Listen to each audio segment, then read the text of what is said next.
हरे कृष्ण।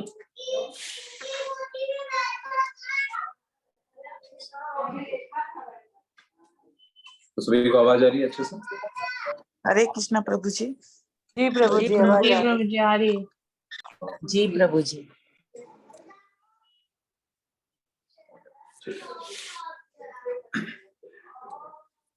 तो स्टार्ट करते हैं पहले मंगलाचरण से, फिर क्लास आगे स्टार्ट करते हैं।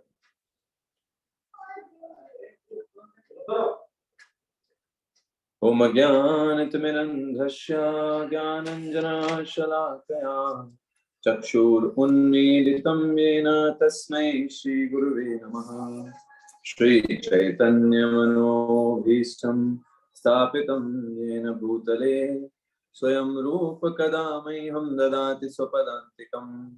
वन्देऽहं श्रीगुरो श्रीयुतपदकमलं श्रीगुरुन् वैष्णवांश्च श्रीरूपं साग्रजातं सहगण रघुनाथान्वितं तं सजीवं साद्वैतं सावधूतं परिजनसहितं कृष्ण चैतन्य देवं श्रीराधा कृष्ण पादान् सहगण ललिता श्री विशाखान्वितंश। हे कृष्ण करुणा सिंधु दीनबंधु जगतपते गोपेश गोपिका कांत राधा कांत नमोस्तुते। तप्त कांचन गौरांगी राधे वृंदावनेश्वरी वृषभानुसुते देवी प्रणमामि हरिप्रिये। वाञ्छाकल्पतरुभ्यश्च कृपा सिन्धुभ्य एव च पतितानां पावनेभ्यो वैष्णवेभ्यो नमो नमः। जय श्री कृष्ण चैतन्य प्रभु नित्यानंद श्री अद्वैत गदाधर श्रीवासादि गौर भक्त वृंद। हरे कृष्ण कृष्ण कृष्ण हरे हरे, हरे राम राम राम हरे हरे।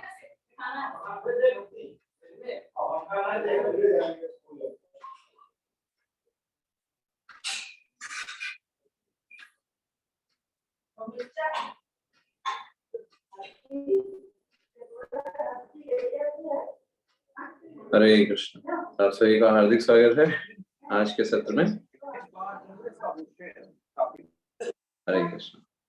हरे कृष्णा प्रभु जी, दंड प्रणाम। हरे कृष्ण। हरे कृष्ण प्रभु जी। हरे हरे कृष्ण। हरे कृष्ण। हरे कृष्ण।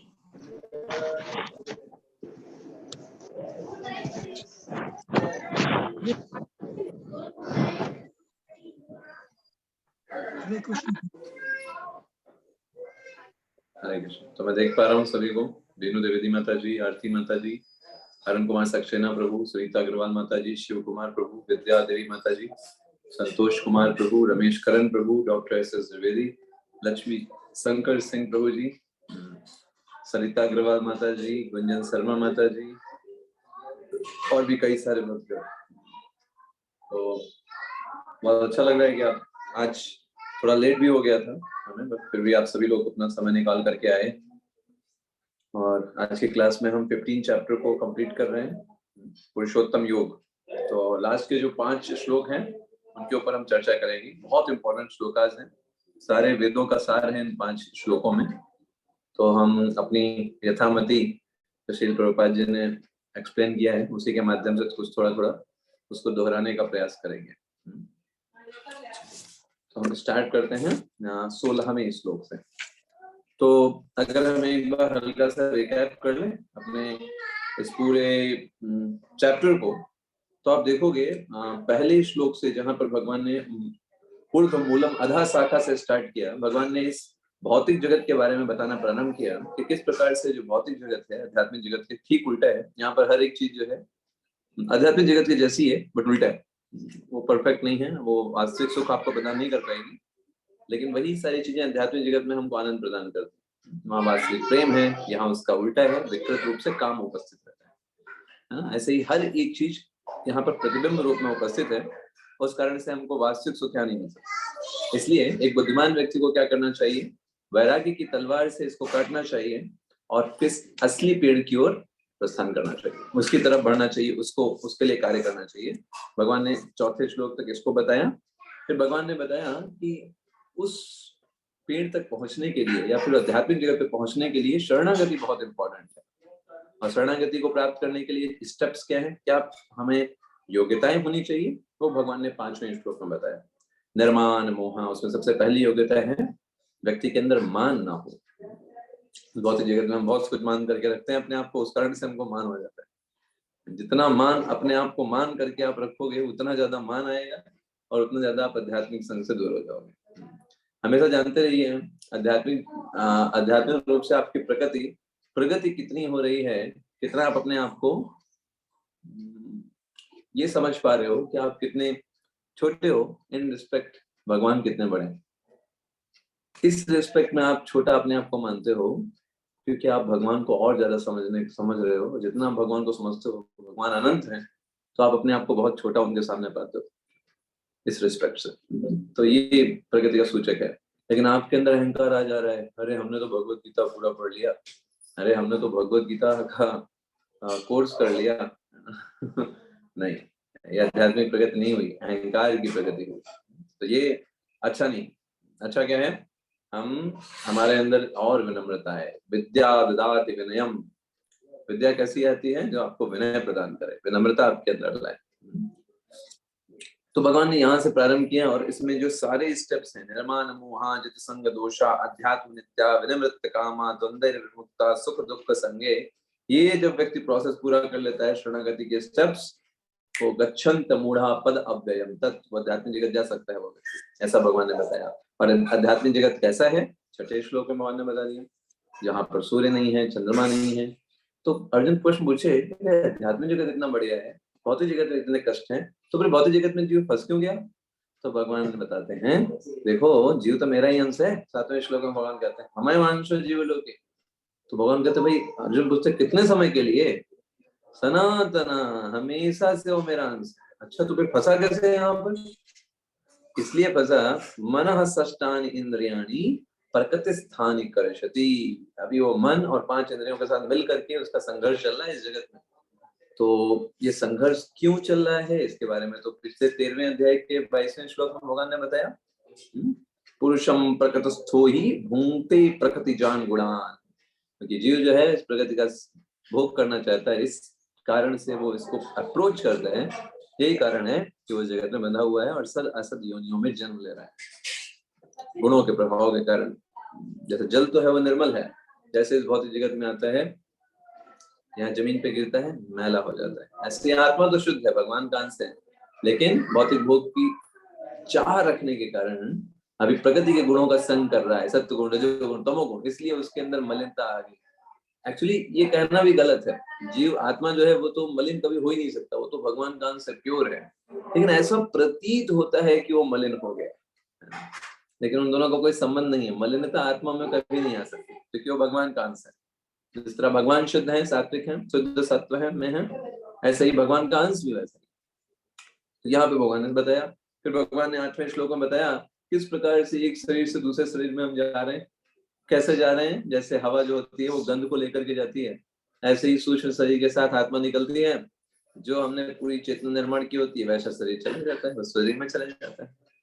और ये पूरा का पूरा एक सिस्टम है। श्रोत्रम चक्षु, 9वें श्लोक में बताया भगवान ने, स्पर्शनम च रसनम गश्रमेण च, ये पूरा एक संयोज्य है। जैसे आप देखिए, अभी मनुष्य हैं तो हमारे खाने पीने, सोने और सूंघने का सबका एक अलग अलग हमारी चॉइसेस है ना। लेकिन अगर कोई सुअर का शरीर ले लीजिए, उसका खाना पीना सूंघना वो सब एक अलग समुच्चय है।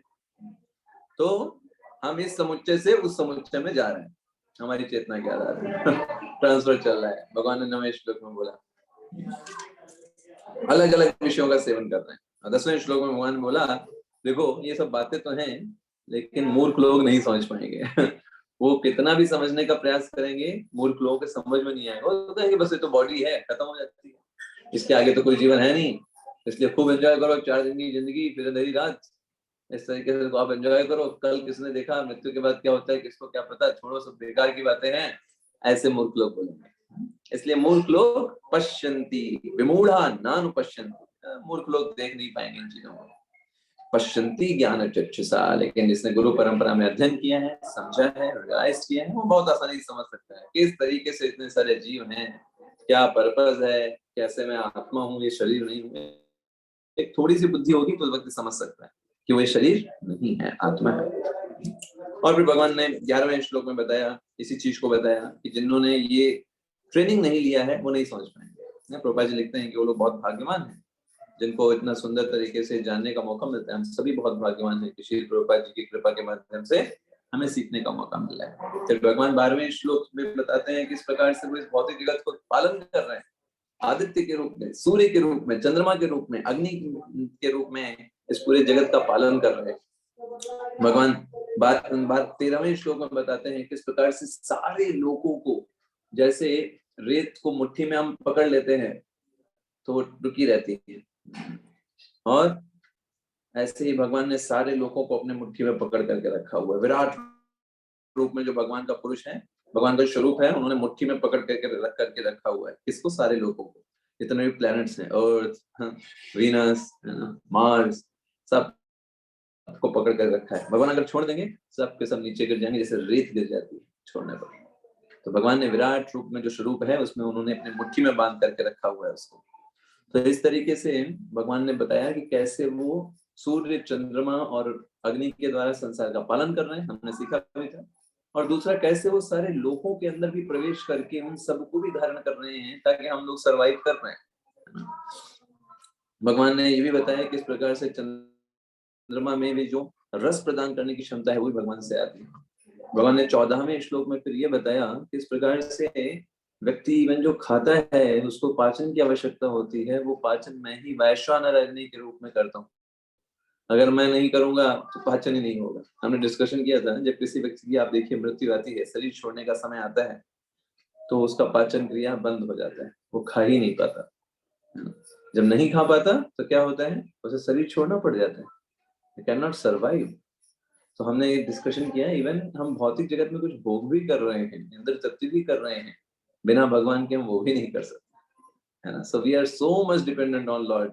हम कितना डिपेंडेंट है भगवान कृष्ण के ऊपर, सिर्फ इतना ही समझ लें तो भी हम भक्ति कर सकते हैं। लेकिन हम सोचते हैं तो सारी इंद्रियां हमारी, हमसे तो सारे काम हो रहे हैं, ऐसा। भगवान ने 14वें श्लोक में बताया, फिर भगवान ने कहा देखो ये सब प्रदान करता हूँ सिर्फ इसलिए नहीं कि व्यक्ति भोग करे और हमको भूल जाए।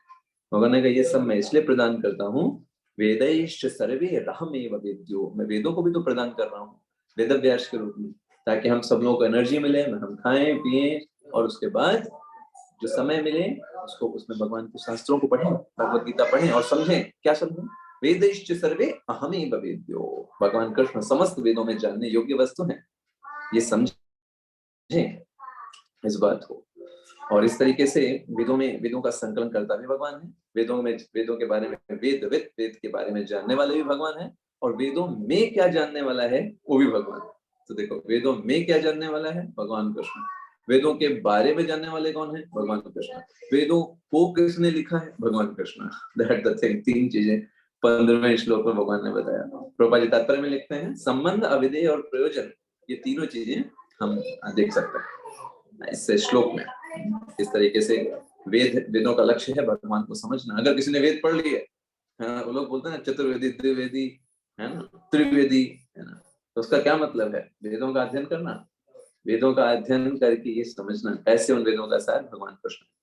और उसमें हमने तात्पर्य में ये भी देखा था, प्रभुपाद जी लिखते हैं वेदांत जो है वो वेदों का सार बताते हैं। और वेदांत सूत्र के ऊपर जो महाभाष्य लिखा गया है, कौन सा है महाभाष्य? वो क्या बताते हैं श्री प्रभुपाद जी? भागवत प्रभु जी। भागवत, श्रीमद् भागवत। हाँ, वो महाभाष्य है किसके ऊपर? वेदांत सूत्र के ऊपर। मतलब वेदांत सूत्रों को अगर अच्छे से समझना है तो श्रीमद् भागवतम के थ्रू समझना होगा। उसका हर एक श्लोक जो है वेदांत सूत्र को परिभाषित करता है। तो भगवान ने इस तरीके से यहाँ पर 15वें श्लोक में एंड। अब हम चलते हैं 16वें श्लोक में। चलिए आइए आगे बढ़ते हैं। द्वावे पुरुषो लोके क्षरश्चाक्षर एव च सर्वाणि भूतानि कूटस्थोऽक्षर उच्यते।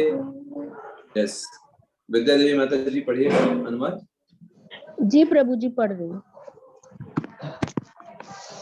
जीव दो प्रकार के हैं, च्युत तथा अच्युत। भौतिक जगत में प्रत्येक जीव च्युत क्षर होता है और आध्यात्मिक जगत में प्रत्येक जीव अच्युत अक्षर कहलाता है। हरे कृष्णा प्रभु। तो देखिए यहाँ पर भगवान ने पिछले श्लोक में बताया कि किस तरीके से वेदों का सार, वेदों में जानने योग्य चीज जो है वो भगवान कृष्ण है। भगवान ने पिछले श्लोक में बता दिया। अभी प्रभुपाद जी देखिए तात्पर्य में यहीं से स्टार्ट करते हैं कि पिछले श्लोक में बता दिया गया है कि व्यास देव जी ने ब्रह्म सूत्र लिखे हुए हैं। तो इन वेदांत सूत्रों में क्या चीज है, इस चीज को समझाने के लिए आगे के श्लोकास हैं। तो मुख्य रूप से जो 3-4 श्लोका जो अभी हम पढ़ेंगे, ये पूरे वेदांत का सार है। वेदों में क्या चीज है उसको अगर समझना है, उसको जानना है ना, तो वो उसका सार क्या है, यही चीज है। अभी देखिए क्या है वो दोस्तों। पहला, द्वाविमो पुरुषो लोके। जीव जो है वो दो प्रकार के हैं। द्वाविमो, दो प्रकार के जीव हैं। जितने भी जीव संसार टोटल जो है पूरी क्रिएशन में, जब भगवान बोलते हैं ना ममैवांशो, आपने ध्यान दिया होगा 15वें अध्याय के 7वें श्लोक में भगवान ने बोला ममैवांशो जीव भूता, जीव भूत वहां पर प्रयोग किया। तो जीव भी दो प्रकार के होते हैं। एक कहलाते हैं जीव भूत, दूसरे होते हैं ब्रह्म भूत। जीव भूत मतलब हम सब लोग जीव भूत में आते हैं, आधे भूत हैं ऐसे समझ सकते हो। तो जीव भूत का मतलब क्या, जो लोग इस भौतिक जगत में बद्ध हैं, जो लोग गिर गए हैं आध्यात्मिक जगत से, तो कौन है, जीव भूत, हम लोग, या बद्ध जीव, पॉलिबल या क्षर। क्षर का मतलब होता है जो नीचे हैं अभी भौतिक जगत में। चाहे ब्रह्मा जी हो, ब्रह्मा जी भी क्षर में है, भौतिक जगत में नहीं है ना, आध्यात्मिक जगत में तो है नहीं। तो जो भी जीव इस भौतिक जगत में हैं, चाहे वो चींटी से लेकर ब्रह्मा जी तक भी हो, वो सब कहलाते हैं जीव भूत, या उनको बोलते हैं क्षर, या उनको बोलते हैं च्युत, मतलब वो गिर गए हैं, है ना, आध्यात्मिक जगत से। That's the thing. और प्रभुपाद जी आगे तात्पर्य में लिखते हैं, जीवों की जितनी भी श्रेणियां हैं उनको दो भागों में विभाजित किया जा सकता है। एक तो है क्षर, दूसरे होते हैं अक्षर। अक्षर वो होते हैं जो आध्यात्मिक जगत पहुंच गए। वो आध्यात्मिक जगत पहुंच गए, वहां कोई शरीर का बदलाव नहीं, ऐसा नहीं कि उनकी फिर जन्म होगा, फिर मृत्यु होगी, बुढ़ापा, ना ना ना, कुछ भी नहीं, सब कुछ फिक्स। क्योंकि आध्यात्मिक जगत में कोई भी चीज का सृजन नहीं होता। अमेजिंग, किसी भी चीज का विनाश नहीं होता है ना। इंटरेस्टिंग। भौतिक जगत में विनाश और सृजन होता है ना, यहाँ बिल्डिंगें बनाई जाती हैं, यहाँ बिल्डिंगें गिरती हैं, यहाँ भूकंप आता है, यहाँ मृत्यु होती है, बुढ़ापा आता है। आध्यात्मिक जगत में कुछ सृजन और विनाश तो होता ही नहीं, वहां तो हर चीज हमेशा से विद्यमान है भगवान की सेवा में। दैट्स वाई, है ना। इसलिए आध्यात्मिक जगत में वो जीव कहलाते हैं अक्षर, उनका भी विनाश नहीं होता। तो बेसिकली विनाश तो चाहे क्षर हो या अक्षर हो, किसी का नहीं होता। आप ये बस इतना समझ लो, हमारे पास कुछ ऐसे कपड़े हैं जो फट जाते हैं और बार बार हमको चेंज करने पड़ते हैं, ठीक है। और आध्यात्मिक जगत में ऐसा कुछ नहीं है, वहां पर बस वो जीव हैं, वहां पर उनको इस तरीके के कपड़े नहीं है। उनके ऐसे कपड़े हैं जो हमेशा प्रकाशित है, उनको कभी भी फटते नहीं है, कभी भी वो पुराने नहीं होते। आप ऐसे समझ जाओ, है ना। हमारे पास शरीर ऐसे हैं जो बदलते रहते हैं, बदलते रहते हैं, ये बदलो वो बदलो, ये शरीर वो शरीर, कर्मों के अनुसार हमको भेजा जाता है इधर से उधर, जहाँ डाल दिया जाएगा वहां जाना पड़ेगा। लेकिन आध्यात्मिक जगत में जीव है तो भगवान की सेवा में लगे हैं, कुछ चेंज नहीं होता, इसलिए उनको अक्षर बोलते हैं। प्रभुपाद जी एक चीज और एक्सप्लेन करते हैं यहाँ पर, कि जो जीव अक्षर है इसका मतलब ये नहीं है भगवान से मिल गए हैं जाकर, है ना। कई लोग बोलते हैं भगवान से मिल गए, है ना। आध्यात्मिक जगत चलेगा मतलब भगवान में विलीन हो गए, भगवान ब्रह्म में विलीन हो गए। ऐसा कुछ नहीं होता, कोई चीज विलीन जैसी नहीं होती। आप इस बात को समझिए, जब ये बोला जाता है कि उनका एकत्व हो गया या फिर वो भगवान से एक हो गए, इसका मतलब क्या होता है, भावनाओं में एक हो गए, है ना। जैसे हम ये बोलते हैं ना, हम सब भारतीय हैं, हम सब भारत के वासी हैं, तो क्या मतलब हम सब एक ही जैसे हैं? नहीं, हम सब में तो बहुत डिफरेंसेस हैं, है ना। कोई जेंट्स है, कोई लेडीज है ना, कोई महाराष्ट्र में रहता है, कोई मध्य प्रदेश में है, कोई ईस्ट में है, कर्नाटका में है और सबके सबके विचार भी अलग अलग हैं, लेकिन हाँ भारतवासी जो धारणा है उसमें हम एक, हम सब मानते हैं कि हम भारत के रहने वाले हैं, हमारे भारत देश के प्रति जो भावनाएं हैं, है ना, वो है वैसे ही हैं। एक मिनट,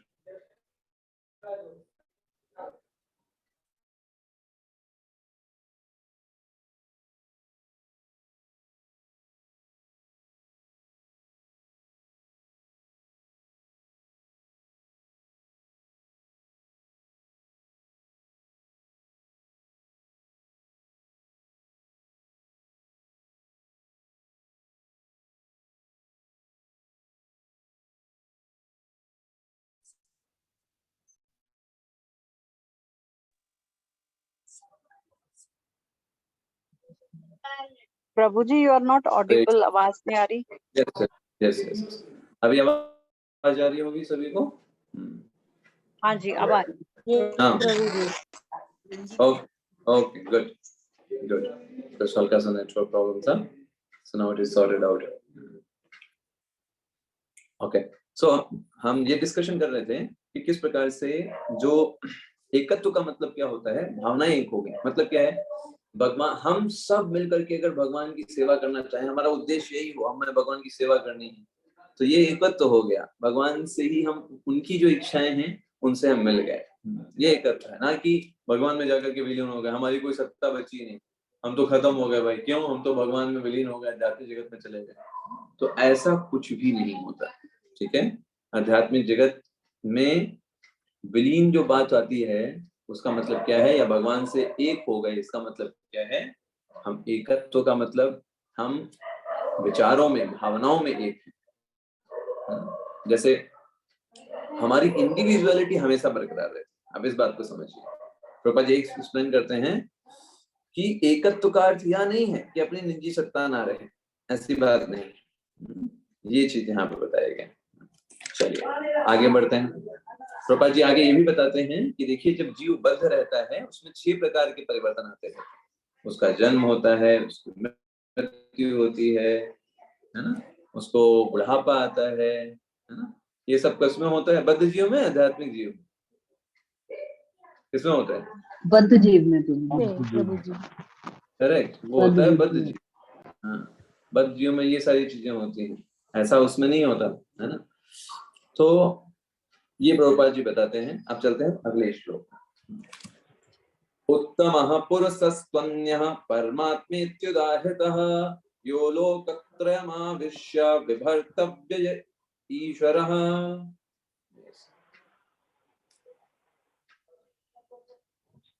यस, लक्ष्मी शंकर प्रभु जी पढ़िएगा। हरे कृष्णा प्रभु जी।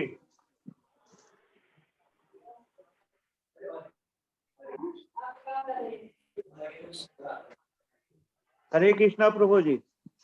हरे कृष्ण। इन दोनों के हरे अतिरिक्त कृष्ण। एक परम पुरुष परमात्मा है जो साक्षात अविनाशी भगवान है और जो तीनों लोकों में प्रवेश करके उनका पालन कर रहा है। हरे कृष्ण। हरे कृष्ण। हरे कृष्ण। तो यहाँ पर ये चीज हमने देखा, भगवान अभी अपने बारे में बता रहे हैं, उत्तमः पुरुषस्त्व अन्यः। देखो ये यहाँ पर इंपॉर्टेंट चीज समझने की है कि यहाँ पे भगवान क्या बोल रहे हैं कि एक अन्य पुरुष है। भाई अन्य किससे बोल रहे हैं, किन चीज से अन्य, किससे अलग, अन्य शब्द क्यों बोला, अक्षर और अक्षर से, अक्षर से, ये यहाँ पर बहुत इंपॉर्टेंट चीज समझना। कभी कभी लोग क्या सोचते हैं कि भगवान भी जब आध्यात्मिक जगत में चले जाएंगे तो हमारा और भगवान का तो एक ही लेवल है, हम दोनों लोग तो बराबर ही हो जाएंगे, जैसे भगवान वैसे ही हम, क्योंकि हम तो भगवान में मिल गए।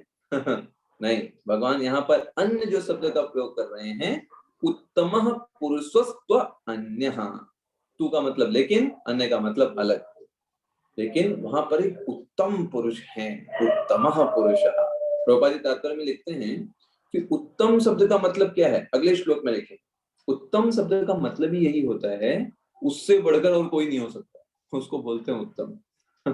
उत्तम, सबसे बेस्ट, पता है, गुड, बेटर, बेस्ट इंग्लिश में वैसे ही। तो उत्तम पुरुष का मतलब जो सबसे बेस्ट है और वो अन्य है, इन सबसे अलग है। उत्तम पुरुषस्त्वन्यः परमात्मे उदाहयत्, उसको क्या बोला जाता है? उसको बोलते हैं परमात्मा। ओके, यो लोकत्रयमाविश्य, जो इस लोक में प्रवेश करते हैं, विभर्तव्य ईश्वरः, और उन्हीं को भगवान, उन्हीं को अविनाशी भगवान भी बोलते हैं। जो भगवान है, अविनाशी है, वो उत्तम पुरुष है और इन दोनों लोगों से अलग है। तो यहाँ पर मायावाद का खंडन हो जाता है, जो लोग बोलते हैं कि हम जब मुक्त हो जाते हैं तो हमारा और भगवान का लेवल एक ही। नहीं, ऐसी बात नहीं है। भगवान उत्तम पुरुष हैं। आप तो वहां पर अक्षर रहोगे, अच्युत रहोगे, जीव मुक्त रहोगे, ब्रह्मभूत रहोगे, लेकिन भगवान नहीं। भगवान तो उत्तम पुरुष हैं और वो इन दोनों से अलग है, अन्य शब्द से समझ सकते हैं। प्रभुपाद जी तात्पर्य में समझाते हैं, कठोपनिषद, श्वेताश्वरोपनिषद, इन सब में ये चीज बताई गई है। जीव तो बहुत सारे हैं, नित्यो नित्यानाम चेतनश्चेतनानाम एको बहुनाम विदधाति कामान, है ना। बहुत सारे जीव हैं, लेकिन उन सारे जीवों में एक जो ऐसे हैं जो एकदम मुख्य हैं, main, he is leader, that is Krishna. Just like in a class of group of students, monitor is there. ऐसे ही आप समझ सकते हैं, आप पूरे नेशन की बात करिए, पीएम इज देयर, है ना, प्रधानमंत्री, है ना। ऐसे ही सारे जीवों में एक मुख्य व्यक्ति है, वो है परम पुरुष भगवान श्री कृष्ण। यस्माच्छरम अतीतोऽहम् अक्षरादपि चोत्तमः अतोऽस्मि लोके वेदे च प्रथित पुरुषोत्तमः। यस, तो यहाँ पर भगवान क्या बोल रहे हैं, उसको पढ़ेंगे। सुनीता रानी माता जी, आप पढ़िएगा अनुवाद। हरे कृष्णा प्रभु जी। हरे कृष्ण। चूंकि मैं क्षर तथा अक्षर दोनों से परे हूँ और चूंकि मैं सर्वश्रेष्ठ हूँ, अतएव मैं इस जगत में तथा वेदों में परम पुरुष के रूप में विख्यात हूँ। यस, देखिए भगवान ने यहाँ पर फिर से एकदम स्पष्ट कर दिया। इसीलिए इन तीनों श्लोकों को वेदांत सूत्रों का सार बोला जाता है, वेदांत का सार बोला जाता है। भगवान इन सब से ऊपर हैं, चाहे क्षर जीव हो या अक्षर जीव हो। क्षर जीव जो इस भौतिक जगत में है, अक्षर जीव जो आध्यात्मिक जगत में रहने वाले हैं, उन सब से ऊपर है जो उत्तम है, वो कहलाते हैं पुरुष उत्तम। भगवान बोलते हैं इसलिए मैं पुरुषोत्तम के नाम से विख्यात हूँ, इसलिए इस चैप्टर का नाम पुरुषोत्तम है। यस, क्योंकि भगवान वो पुरुष जो सबसे उत्तम है। उत्तम का मतलब उनसे बढ़कर कोई नहीं है, no one is better than him. उनके बराबर भी कोई नहीं है, उनसे ऊपर भी कोई नहीं है। अच्छा, तो ये ऐसा कोई श्लोक आप बताइए, देखें आप में से किसको याद है, इसमें भगवान ने ये बोला हो कि मैं, मुझसे बढ़कर भी कोई नहीं है, मेरे बराबर भी कोई नहीं है। कौन सा श्लोक है? वेरी फेमस श्लोक ऑफ भगवत गीता। मुक्ता सर्वम नास्ति किंचिदस्ति धनंजय। यस, वेरी नाइस श्लोक जी, वेरी नाइस। राजदेव मिश्रा प्रभु ने बताया, लग रहा मुझे। जी सर। हाँ, बहुत बढ़िया। अध्याय 7 का 7वां या 6वां। यस, अध्याय 7 का 7वां श्लोक है ना। कुछ अच्छे ऐसे श्लोक हैं जो चैप्टर का नाम है वही श्लोक का नाम है और बहुत फेमस भी। जैसे 7.7, मत्तः परतरम नान्यत् किंचिदस्ति धनंजयः मयि सर्वमिदं प्रोक्तम् सूत्रे मणिगणा इव। ऐसे 15.15 ये याद कर सकते हैं, मतलब 15 चैप्टर का 15 जो बहुत फेमस श्लोक है ना। भगवान सबके हृदय में निवास करते हैं। तो इसमें क्या बोलते हैं भगवान? मत्तः परतरम नान्य, मुझसे ना तो बड़ा कोई है ना मेरे बराबर कोई है। तो इस तरीके से भगवान यही 18वें श्लोक में बोल रहे हैं। और इसलिए बोले, भगवान बोले इसलिए मुझको परम पुरुष कहा जाता है। देखिए, हम परम पुरुष नहीं है, हम जीव हैं। एक तो प्रकृति है भगवान की, पुरुष नहीं है। भगवान परम पुरुष है ना। वो सारे पुरुषों में, समस्त प्रकार के एंजॉयर्स में सबसे बड़े एंजॉयर हैं, इसलिए उनको परम पुरुष के नाम से जाना जाता है। प्रभुपाद जी तात्पर्य में लिखते हैं, अंतर इतना है कि जीव चाहे बद्ध अवस्था में रहे या मुक्त अवस्था में, वो कभी भी भगवान से ऊपर नहीं हो सकता। That is the thing we have to understand. Yes. हम हमेशा भगवान के दास हैं। इसलिए चैतन्य महाप्रभु बोलते हैं ना कि मैं सिर्फ क्या हूँ, गोपिर भक्त पद कमल यो दास दासान दास। जितना जल्दी और जितना आसानी से आप ये समझेंगे कि मैं भगवान का दास हूँ, आप उतना जल्दी आध्यात्मिक प्रगति कर पाएंगे। तो जब तक आप बासानुबास बनना चाहेंगे तो यहाँ पर बहुत आपको लाठी डंडे खाने पड़ेंगे माया के। लेकिन अब अगर आप दासानुदास बनना चाहते हैं, हमें तो सेवा करनी, हमें तो सेवा करना, हमें तो सेवा करना है, हम तो दास हैं, हम तो सेवक हैं, हमें तो सेवा की अपॉर्चुनिटी देखनी है, आप मस्त रहोगे। आप देखिए इस भौतिक जगत में भी आप देखिए ना, जहां भी आप ये सोचोगे कि आपको एंजॉय करना है, जहां भी सोचने लग जाओगे कि मुझे भोग करना है, आप फंसोगे, बुरी तरीके से फंसोगे। लेकिन आप उसको साइड कर दो, आपको मुझे तो सेवा करना है, सबकी सेवा करेंगे, अपन तो दास हैं सबके, आप खुश, सारे लोग खुश और आप भी खुश, ठीक है। और जहां आप भोग के बारे में सोचोगे, आप भी सबसे फ्रस्ट्रेटेड पर्सन कौन है? आप ही हो, क्योंकि आप अपने बारे में भोग के लिए सोच रहे हो, ठीक है। और दूसरा व्यक्ति तो बेचारा वो तो शोषण का शिकार बनेगा ही, क्योंकि आप उसको अपना काम क्रोध लोभ का शिकार बनाओगे, ठीक है। तो हर तरीके से नुकसान ही है। दासानुदास में कोई नुकसान नहीं, सब लोग खुश हैं, अरे व्यक्ति कितना अच्छा है, देखो है ना, हमें कितना अच्छा सेवा भाव है, और आप भी, क्योंकि आप सेवा भाव भगवान की दृष्टि से कर रहे हो, आप भी खुश, सोचिए कितना कितना अच्छा है ना? तो भगवान भी यहाँ पर इसको स्पष्ट रूप से उन्होंने बता दिया कि वेदों में जो परम पुरुष बोला गया है, जिसको बोला गया है परम पुरुषम, वो मैं हूँ इस जगत में, है ना। भगवान ने एकदम स्पष्ट कर दिया, अहम, भगवान ने बोला। पहले भगवान ये नहीं बोला था, है ना। पहले देखिए पिछले श्लोक में, 17वें श्लोक में भगवान ने बोला था इन दोनों के अलावा एक परम पुरुष है, ऐसा लग रहा था ऐसे किसी और के बारे में बोल रहा है ना। 17वें श्लोक में, है ना, थर्ड पर्सन के बारे में बोल रहा है। ऐसे मैं आपसे बात कर रहा हूँ तो बोला हाँ एक व्यक्ति है जिसका नाम, है ना, राम प्यारे दास है ना, ऐसे करके, है ना। फिर बाद में तुरंत ही भगवान ने 18वें श्लोक बोल दिया वो परम पुरुष और नहीं, भाई आई एम द परम पुरुष। तो भगवान ने तुरंत ही आ गए उस पर। चलिए इसमें देखिए इस 18वें श्लोक में तात्पर्य आप समझेंगे तो आपकी जो दिमाग है घूम जाएगा। सबसे आखिरी पैराग्राफ जो है काफी आपको समझने के लिए थोड़ा सा हम बता दे रहे हैं।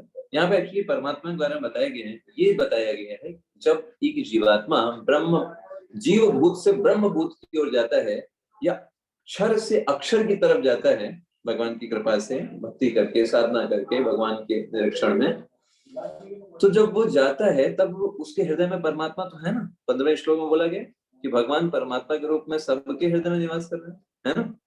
तो क्या आध्यात्मिक जगत में भी परमात्मा साथ ही साथ जाएंगे क्या? तो उसका आंसर है नहीं, ठीक है। आध्यात्मिक जगत में परमात्मा का काम नहीं, परमात्मा का काम यहाँ पे, क्योंकि यहाँ पर भगवान अपने दयालु स्वरूप में आते हैं और जीव को कहते हैं अरे फंस गया इसको भाई असिस्ट करो, कुछ हेल्प करो। आध्यात्मिक जगत तो स्वयं भगवान ही उपस्थित है, वहां परमात्मा का क्या, ठीक है। तो यहाँ यही तात्पर्य में प्रभुपाद जी लिखते हैं कि शरीर से निकलकर परम आत्मा का प्रवेश निराकार ब्रह्म ज्योति में होता है। तो जब जीवात्मा इस जगत से आध्यात्मिक जगत में जाता है तो परमात्मा उसी ब्रह्म ज्योति में मिल जाते हैं और जीवात्मा जो है वो आध्यात्मिक जगत में चला जाता है, ऐसे समझिए आप, ठीक है। तो अभी आपको समझ में आएगा। चलिए अब भगवान ने कंक्लूड कर दिया, इन 3 श्लोकों में वेदों का सार था कि कैसे 2 प्रकार के जीव हैं, उन दोनों प्रकार के जीवों से भी ऊपर मैं हूँ, जिसको परम पुरुष या पुरुष उत्तम के नाम से जाना जाता है। That's the thing. भगवान ने इसको कंक्लूड कर दिया। अब भगवान फलश्रुति बता रहे हैं। फलश्रुति मतलब जो ये जान जाता है उसको क्या होता है। यो मामेव सम्मूढ़ो जानाति पुरुषोत्तमं सा सर्वविद भजति मां सर्वभावेन भारत। यस यस गुंजन शर्मा माता जी पढ़िएगा अनुवाद।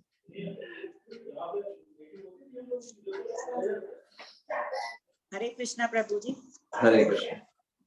जो कोई भी मुझे संशय रहित होकर पुरुषोत्तम भगवान के रूप में जानता है वह सब कुछ जानने वाला है। अतः हे भरत पुत्र, वह व्यक्ति मेरी पूर्ण भक्ति में रत होता है। Hare Krishna. Hare Krishna. So very nice. Actually भगवान क्या बोल रहे हैं, यो मामेव सम्मूढ़ो। यस अब सभी दूसरे अध्याय का 7वां श्लोक खोलिएगा। 2.7 वेरी इंपॉर्टेंट श्लोक है।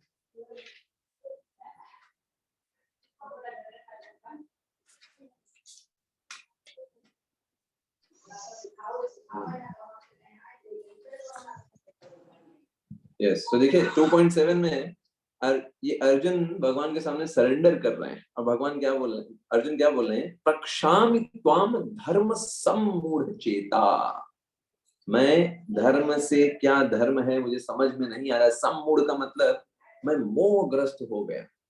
मोहग्रस्त होने के कारण क्या होता है, व्यक्ति को समझ में नहीं आता है क्या सही है क्या गलत है, क्या हो रहा है। जैसे व्यक्ति मोह में पड़ता है, सोचता है मेरा परिवार, मेरा घर, मेरे बच्चे, मेरी प्रॉपर्टी, मेरी कार, मेरा मोबाइल, ये सब मोह का शिकार हो गया।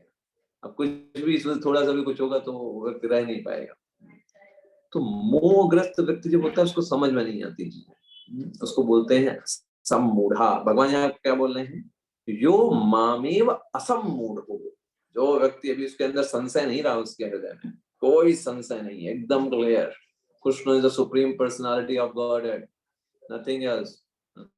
और सारे देवी देवता कौन है, हमें उनका सम्मान करना है, हम जीव कौन है, अलग अलग जगह में क्यों है, कोई यहाँ कोई वहां क्यों है, कोई किसी परिवार में क्यों है, कोई जन्म से ऐसा क्यों है, हर एक चीज का क्लियर विजन, इसको बोलते हैं असम्मूढ़ो, कोई संशय नहीं, कोई मोह नहीं। यो मामेव असम्मूढ़ो, अगर कोई इस तरीके से व्यक्ति मुझको जानाति पुरुषोत्तम, वो समझ जाता है कैसे भगवान पुरुषोत्तम, हम सब जीव हैं, भगवान उनमें पुरुषोत्तम से हैं, तो वो क्या करेगा, वो कैसे उसके पहचाने की ये जान गया है, सा सर्वविद भजती, वो हर तरीके से मेरा भजन करेगा। भजती का मतलब ही होता है भजन करना।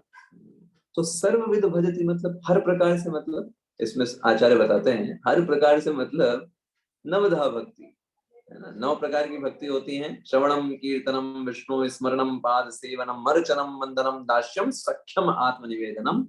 इन 9 प्रकार की भक्ति वो करेगा, मस्ती से भगवान का नाम लेगा, कीर्तन करेगा, भगवान के बारे में श्रवण करेगा, अध्ययन करेगा, स्मरण करेगा, भगवान की पूजा करेगा, सेवा करेगा, प्रणाम करेगा, है ना, उनको अपना आत्मनिवेदन सब कुछ समर्पित करेगा, है ना, इस तरीके से वो कार्य करेगा। सर्वविद भजती, देखिए जब आपको रास्ता पता है, एकदम क्लियर है, और आपका जहां गंतव्य वहीं जा रहा है, तो बढ़ाओ ना स्पीड, तब स्पीड बढ़ेगी।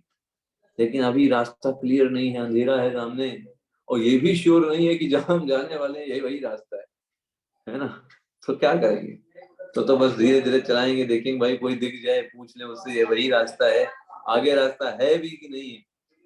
तो जब इस तरीके से हमको क्लियर हो जाता है भगवान मेरे भगवान श्री कृष्ण है, ये मेरा रास्ता है, ये मेरी साधना है, ये मेरा श्रवण कीर्तन और सारा अर्चनम वंदनम है, दैट्स ऑल, यही तो जीवन का लक्ष्य है। तो सारे आचार्य बताते हैं कुछ हमें कहीं जाने की जरूरत नहीं, कुछ छोड़ने की जरूरत नहीं, बस अगर हम इस चीज को पकड़े रहें, अपनी साधना को स्ट्रांग बनाएं, everything we will can get the best of this human form of life. That is a conviction we should develop। तो भगवान कहते हैं वो कन्विक्शन जब उसको डेवलप हो जाता है, उस व्यक्ति को, जो मुझको पुरुषोत्तम के रूप में जान लेता है। प्रभुपाद जी तात्पर्य में लिखते हैं कि पूरी भगवत गीता में, पहले मैं पैराग्राफ की बात कर रहा हूँ, पहले पैराग्राफ में बीच में प्रभुपाद जी लिखते हैं, संपूर्ण भगवत गीता में पग पग पर इस तथ्य पर बल दिया गया है, किस तथ्य पर, कि भगवान जो है वो जीव से अलग है, भगवान जीव नहीं है कोई। लेकिन फिर भी कई सारे ऐसे गीता के कट्टर भाष्यकार हैं, प्रभुपाद जी लिखते हैं, कट्टर भाष्यकार मतलब एकदम फैनेटिक, वो लोग इसको स्वीकार नहीं करते, गुरु परंपरा में नहीं है, इसलिए इसको स्वीकार भी नहीं करते सही चीज को। प्रभुपाद जी इसलिए कहते हैं दूसरे पैराग्राफ में, जो भी वैदिक ज्ञान है उसको श्रुति बोला जाता है। वैदिक ज्ञान मतलब श्रुति, मतलब श्रुति का मतलब जिसको सुन करके सीखा जाता है, प्रभुपाद जी बोलते हैं। इसलिए इस वैदिक सूचना को इसे आरे गहरे नथु गहरे से नहीं पूछना चाहिए, इसको गुरु परंपरा में जो व्यक्ति स्थित है, जिसने अपने गुरु के माध्यम से सुना हुआ है, श्रवण किया हुआ है अच्छे से, उसी व्यक्ति से इस ज्ञान को लेना चाहिए, प्रभुपाद जी लिखता है। और ऐसे प्रतिनिधियों से जब हम ग्रहण करेंगे तो वो क्या होगा, वो एकदम क्लियर हमें विजन हो जाएगा। प्रभुपाद जी आगे लिखते हैं कि सूकरों की भांति नहीं सुनना चाहिए, है ना। तो सूकरों की भांति का मतलब क्या है, सही प्रभुपाद जी ने एकदम एग्जांपल लिया, जैसे एक सूकर होता है या सुअर होता है, वो सब गंदगी खोजता है हर समय, काम की चीजें नहीं खोजेगा। उसके सामने आप एकदम मस्त रवा का हलवा लेकर के जाइए, प्लेट में सजा करके, वो कहेगा क्या ये फर्जी की चीज है, हटाओ सामने। हमारे लिए वो नाली कितनी अच्छी, कीचड़ कितना बढ़िया है, ये सब रवा का हलवा हमारे लिए किस काम का। तो जो सूकर होता है, सुअर होता है, वो अच्छी चीजें ग्रहण नहीं करता, गंदगी हमेशा खो जाता है। इस तरीके से कुछ लोग ऐसे होते हैं, उनको परंपरा में एकदम जो शास्त्र में बातें कही गई वो उनको समझ में नहीं आती, उनको तो मनोरंजन चाहिए, है ना, उनको तो बस इधर उधर की बातें चाहिए, है ना, हंसी चाहिए, उनको ये नहीं समझ में आएगा। वो कहेंगे अरे ये सब नीरस है, ये सब क्या है ना? कोई हंसी मजाक नहीं है, कोई गीत नहीं बज रहे हैं तो उनको समझ में नहीं आता, है ना, लाइक दैट। तो ये प्रभुपाद जी यहाँ पे समझाते हैं, ऐसे हमको नहीं श्रवण करना चाहिए। कैसे श्रवण करना चाहिए? प्रभुपाद जी लिखते हैं, मनुष्य को विनीत भाव से भगवत गीता श्रवण करनी चाहिए, विनम्रता के साथ, कि भाई मैं तो बहुत तुच्छ हूँ, मैं अपने आप से कुछ नहीं समझ सकता, भगवान जो है उनकी कृपा से, गुरु परंपरा में गुरुओं की कृपा से, वैष्णवों की कृपा से, श्रील प्रभुपाद की कृपा से, है ना, मैं कुछ समुद्र का छोटा सा बूंद समझ पा रहा हूँ, that is nothing actually. Bhagavad Gita असीम है, ऐसे सोच करके वो श्रवण कर, विनीत भाव से श्रवण कर। ऐसा नहीं हो ना सब भगवत गीता हो गया हमारा, अरे कोई भी श्लोक पूछो हमको सब आता है, हमने सब पढ़ डाला ये विनीत भाव नहीं है। विनीत भाव मतलब हमें नहीं आता है, I want to learn, I need to learn, है ना, मुझे सीखना है, मुझे जरूरत है। कैसे जीऊंगा इस भौतिक जगत में बिना भगवत गीता के, बिना शास्त्रों के अध्ययन के? नहीं जी पाएंगे। तो ये व्यक्ति के अंदर विनीत भाव होनी चाहिए, तब जब श्रवण करेगा तब उसका प्रभाव पड़ता है। मान लीजिए, मैं वही बात है ना कि आपके गिलास में दूध भरा हुआ है ना, आप कह रहे हैं प्रभु जी इसमें दूध डालिए इसमें। अब वो तो गिलास तो आपने भर रखा है, अब प्रभु जी कितना भी दूध डालेंगे वो तो बाहर ही गिरने वाला है, अंदर तो जाने से रहा, क्योंकि अंदर तो आपने पहले से भर करके रखा है। लेकिन जब हम इस भावना से आते हैं कि नहीं हमें सीखना है भगवत गीता में, हमें क्या आता है? कुछ नहीं आता है, सिर्फ अपने मन से जो सब देखा है कि शास्त्र क्या बताते हैं, आचार्य कैसे समझाते हैं, वो सीखना है। तब जब विनीत भाव से आएंगे, जितना गिलास खाली रखेंगे उतना गिलास भरेगा, है ना, इस तरीके से बताया जाता है। तो ऐसे गुरु को ऐसे अप्रोच करना चाहिए, इस बात को लेकर के मैंने विनीत भाव के साथ, ये प्रभुपाद जी बहुत बार बताते हैं। तो आगे प्रभुपाद जी तात्पर्य में लिखते हैं, अगले शब्द में भजित शब्द को बताते हैं। भजित शब्द का मतलब क्या है? जो भगवान की सेवा में लगा रहता है, वो हमेशा 24 घंटे कैसे भगवान की सेवा कर सकते हैं, कैसे भगवान की सेवा कर सकते हैं, कैसे भक्ति कर सकते हैं, यही वो सोचे। वो जानता है भगवान जो है वो पुरुषोत्तम है, मैं दास हूँ, तो मुझे सेवा करना है, दैट्स ऑल। ये उसका अंतिम लक्ष्य हो जाता है। 20वां श्लोक, इति गुह्यतमं शास्त्रम् इदमुक्तं मया नघ एतद् बुद्ध्वा बुद्धिमानः स्यात् कृतकृत्यश्च भारत। तो यहाँ पे क्या बोल रहे हैं भगवान? इति गुह्यतमं शास्त्रम। यस, तो अनुवाद पढ़ेंगे, रंजित को पढ़िएगा अनुवाद।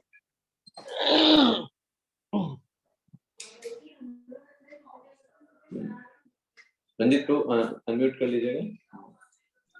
हरे कृष्णा प्रभु जी। हरे कृष्णा प्रभु जी। हरे कृष्णा। हे अनघ, यह वैदिक शास्त्रों का सर्वाधिक गुप्त अंश है जिसे मैंने अब प्रकट किया है। जो कोई इसे समझता है वह बुद्धिमान हो जाएगा और उसके प्रयास पूर्ण होंगे। Yes, so that is a पुरुषोत्तम, गागर में सागर। So this is 20 श्लोका में भगवान ने बोला ये गुह्यतमम, है ना। गुह्य हमने देखा था गुड, बेस्ट, बेटर, बेस्ट होता है, तो वैसे ही संस्कृत में होता है गुह्य, गुह्यतर, गुह्यतम, सबसे बेस्ट, सबसे गुह्य, सबसे छुपा हुआ नॉलेज है ये। इति गुह्यतमम शास्त्रम, ये शास्त्र जो सबसे गुह्य था, जो अब ये मैंने तुमसे प्रकट किया है। मया नघा, अर्जुन को क्या बोला भगवान ने? अनघ। अनघ का मतलब होता है निष्पाप, जिसमें कोई पाप नहीं, ऐसे बोला भगवान ने। और इसको जो कोई समझ जाएगा वो बुद्धिमान हो जाएगा, वो जो कोई प्रयास करेगा पूर्ण होंगे, उसके सारे प्रयास पूर्ण, वो बुद्धिमान हो जाएगा, भगवान का भक्त बन जाएगा। और जब भगवान का भक्त बन जाएगा तो भक्त की इच्छाएं भगवान की इच्छाएं होती है, क्यों नहीं? उसके सारे प्रयास संपूर्ण होंगे।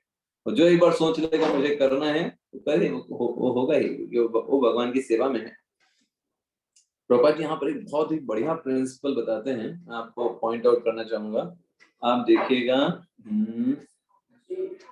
तीसरे पैराग्राफ में, यस, तीसरे पैराग्राफ में प्रभुपाद जी लिखते हैं अनघ शब्द का अर्थ। प्रभुपाद जी लिखते हैं कि अनघ शब्द अर्जुन के लिए बोला गया और वो बिल्कुल सार्थक है। क्यों? क्योंकि अनग का मतलब होता है निष्पाप, और निष्पाप का यहाँ पर क्या है कि देखिए, जब तक कोई व्यक्ति पाप कर्मों से मुक्त नहीं हो जाता तब तक कृष्ण को नहीं समझ पाएगा। वो कठिन है बहुत समझना, लेकिन निष्पाप व्यक्ति ही भगवान को समझ सकता है। तो लेकिन अभी तो फिर इसका मतलब जब तक हमारे अंदर पाप होंगे तो हम भगवान को समझ नहीं पाएंगे, तो दिक्कत होगी। पाप तो बहुत ज्यादा है हमारे पास, एक ही चीज तो अच्छे से है क्या? बहुत सारे पाप। तो अभी हम कैसे समझे? तो तुरंत प्रभुपाद जी आगे हमारे लिए लिखते हैं, लेकिन आप देखिए आखिरी लाइन, भक्ति इतनी शुद्ध तथा शक्तिमान होती है ना, कि एक बार भक्ति में प्रवृत्त होने पर मनुष्य स्वतः निष्पाप हो जाता है। मतलब आप समझ रहे हैं, ये एक दूसरे के इस तरीके से जाने वाली चीज है। व्यक्ति जब शुद्ध निष्पाप हो जाएगा तब भगवान को समझेगा, और निष्पाप कैसे होगा? जब वो भक्ति करेगा। तो भक्ति करेगा, निष्पाप होगा, निष्पाप होकर के भगवान को समझ करके आध्यात्मिक जगत चला जाएगा। इस तरीके से तो हम जहां भी हैं, जैसे भी हो, जिस भी स्थिति में हो, कितने भी गए गुजरे हो, कामी क्रोधी जो भी हो, उसी समय से हमको भक्ति प्रारंभ कर देनी चाहिए, क्योंकि भक्ति इन सब चीजों से अलग है। भगवान की सेवा की भावना की बात है यहाँ पर।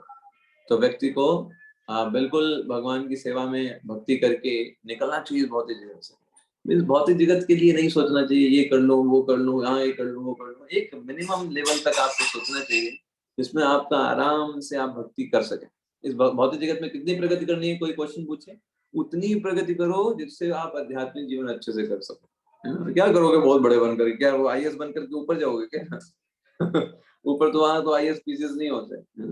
हाँ, आपका अगर कोई लेवल है, आपकी बौद्धिक क्षमता इतनी है, आपको भगवान ने दिया हुआ है, आप बिल्कुल प्रयास करो, अपना पूरा दम लगाओ, आप बड़े स्तर की परीक्षाएं दो, अच्छे लेवल स्तर पर जाओ, बड़े बड़े काम करो, बिल्कुल। अगर आपको बौद्धिक क्षमता प्राप्त है, लेकिन बहुत अधिक मेहनत करके आध्यात्मिक जीवन को नीचे रख करके कभी भी ऐसी चीजों को एस्पायर मत करो जो कि आपकी क्षमता से बहुत ऊपर है ना। तो फिर आप अपने आध्यात्मिक जीवन आपके लिए मुख्य चीज है। क्योंकि देखिए मेनली हमको ये समझना है, इस जगत में हमको एक होटल की तरह रहना है। That consciousness should be there, otherwise we will be catch up in this material world. Material world ऐसा है कि कब व्यक्ति कैसे फंस जाता है जान भी नहीं पाते। है ना। तो व्यक्ति को कैसे यहाँ रहना चाहिए? होटल की तरह। होटल में आते हैं, मस्त रहते हैं, है ना, और सब कुछ जो चीजें हैं उनको भाई कहते हैं हम तो बस रक्षा करने के लिए यहाँ पे, किसी चीज को नुकसान मत करो, सबको रखो, सब चीजें हैं, सब मालिक की, अपनी नहीं है। अपने को क्या 2-3 दिन इधर रहना है, फिर निकलना है यहाँ से। तो जब ये चेतना होती है तब हम फंसेंगे नहीं। तब कोई बोलेगा अरे होटल की ये चीज रह जा रही है, तो उससे बोलोगे अरे भाई हमारी थी कब, वो तो यही की थी, यही रखी है, हम 2-3 दिनों के लिए तो आए थे, है ना। तो ऐसे ही जब इस जगत की चीजें रह जाएंगी, हम इस शरीर को छोड़ेंगे जीवन के अंत में, और चीजें रह जा रही होंगी, छूट रही होंगी, तो हम सोचेंगे अरे अपना था ही कहाँ, वो तो हम बस थोड़े समय के लिए रक्षा कर रहे थे। That's consciousness should be there. और ऐसी चेतना होगी तो हर परिस्थिति में हम भगवान का नाम ले पाएंगे। तो यही जीवन का लक्ष्य है। आप देखिए जीवन का अंत समय जब आएगा तो सारे अंग काम करना बंद कर देंगे। हम उस समय कोई भी ना तो चल पाएंगे, ना देख पाएंगे प्रॉपर्ली, ना चीजों को सुन पाएंगे, है ना। तो हमने अगर अपनी चेतना को अभी से निर्माण नहीं किया, अगर अपनी चेतना को भगवान में नियोजित नहीं करना सीखा हर एक परिस्थिति में, अभी छोटी छोटी बातों में हम भगवान को नीचे कर रहे हैं, उनको नीचे ले जा रहे हैं, तो कैसे उस समय हम भगवान को अपने जीवन चेतना में ला पाएंगे। अंत काले च मामेव स्मरन् मुक्त्वा कलेवरम् यः प्रयाति समद्भावं याति नास्त्रत्य संशयः। अंत समय में जब भगवान का कोई चिंतन करता है, उसको कोई संशय नहीं है कि वो आध्यात्मिक जगत में है, हो ही नहीं सकता, भगवान कहते हैं। So we should be prepared, no? We should be prepared for that examination. That's why it says the whole life is a preparation. And what is an exam? What is the exam? Death. Yes. मृत्यु प्रभु जी। Yes, बिल्कुल। That is your exam. How much you have prepared. हो सकता है आपने बहुत सारे लोगों के बीच में जाकर अपने आप को बहुत बड़ा डिवोटी स्थापित किया हो, फॉल्स आइडेंटिफिकेशन बनाया हो अपना, है ना, और बहुत सारे लोग आपको बहुत बड़ा बड़ा भक्त मानते हो, but how much you have dedicated your consciousness, your absorption to Krishna, that will be checked. और वो भगवान चेक करेंगे आपकी जीवन। और आप इस जगत के लोगों को मूर्ख बना सकते हैं थोड़े समय के लिए। कुछ लोग, प्रभुपाद जी बोलते हैं ना, थोड़े समय के लिए कुछ लोगों को कुछ जगह पर बेवकूफ बनाया जा सकता है ना। लेकिन बहुत सारे लोगों को बहुत समय तक बहुत जगहों पर हम बेवकूफ नहीं बना सकते, है ना? यस, तो वैसे ही उसके लिए सत्यता होनी चाहिए। अगर आप इंटीग्रिटी है, आप वास्तव में उस चीज को फॉलो करते हैं, है ना, तो होगा। तो हमें भक्ति में देखिए आडंबर नहीं करना है। That's the best thing. One thing आप देखिए पूरी भगवत गीता में जो निकल के आती है, भगवान बार बार बताते हैं, जैसे कैसा कमेंट करेंगे इस बात से, that we should अपने हृदय में इस बात को एकदम बसा लेना है। We should never become artificial, है ना? भगवान की भक्ति के नाम पर कभी भी आर्टिफिशियल नहीं होना है। आर्टिफिशियल का मतलब क्या है? दिखावे के लिए। तो भक्ति कैसी है? वो हम जब भगवान के प्रेम के लिए करते हैं, हम जब करते हैं भगवान से प्रेम को प्रदर्शित करने के लिए, है ना? भगवान का नाम लेते हैं अपने प्रेम को प्रदर्शित करने के लिए, ना कि लोगों को दिखाने के लिए या करने के लिए, है ना? और जो भी हमारा कार्य होता है उसका उद्देश्य हमेशा हमें ये समझना चाहिए कि भगवान की सेवा के लिए, only for the purpose for serving, nothing any other purpose. That's the गुरु परंपरा। अगर हमारा कुछ पर्पस है, हमारा कुछ ध्येय है, हमारा कुछ और मोटिव है कि हम कुछ उसमें से चाहते हैं, हमको कुछ क्रेडिट मिल जाए, then that is not devotion actually. Devotion means that it is for the beloved. जिससे प्रेम किया जा रहा है, जिसकी भक्ति कर रहे हैं, उसके लिए होना चाहिए। उसमें कोई पर्सनल पर्पस या पर्सनल कोई हो जाए तो फिर भक्ति नहीं रह जाती। तो हम जब इस प्रकार का पाखंड करते हैं या फिर स्वयं को कुछ दिखाने का प्रयास करते हैं जो कि हम स्वयं नहीं हैं, तब समस्याएं आती हैं। That we should understand. Okay? तो हमें इस पे बहुत ध्यान से करना है। तो आज फिर हम यहीं पे स्टॉप करेंगे। श्रीमद् भगवद गीता की जय। जय गुरु श्रील प्रभुपाद की जय। हरे कृष्ण प्रभु जी। हरे कृष्ण प्रभु जी। प्रभु जी, कृष्ण प्रभु जी। दंडवत प्रणाम। हरे कृष्ण प्रभु जी। हरे कृष्ण प्रभु जी। हरे कृष्ण। हरे कृष्ण प्रभु जी। हरे कृष्ण। हरे कृष्ण प्रभु हरे जी। कृष्ण प्रभु जी, धन्यवाद प्रणाम। हरे कृष्ण प्रभु जी। हरे कृष्ण प्रभु जी, दंडवत प्रणाम। हरे कृष्ण। हरे कृष्ण।